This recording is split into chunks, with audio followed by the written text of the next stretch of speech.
சத்தியத்தை அறிவீர்கள், சத்தியம் நம்மை விடுதலையாக்கும்.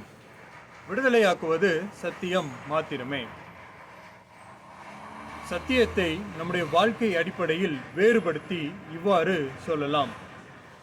தனிமனித சத்தியம் என்றும் சமுதாய சத்தியம் என்றும் கூறலாம்.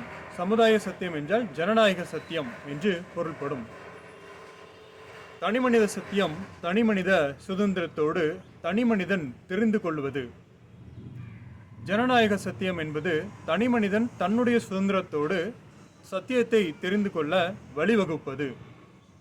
அது மாத்திரமல்ல, ஜனநாயகம் சத்தியம் என்பது நம்முடைய சமுதாயத்தில் இருக்கிற அனைவரும் நன்றாக வாழ வழி செய்வது.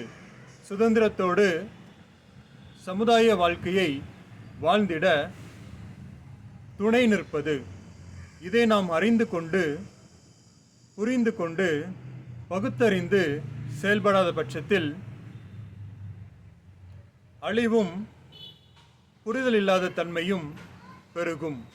சிந்தித்து பகுத்தறிந்து சத்தியத்தை நிலைநாட்டி அனைவரும் தங்களின் முடிவுக்கேற்ற ஒரு விடுதலையோடு வாழட்டும்.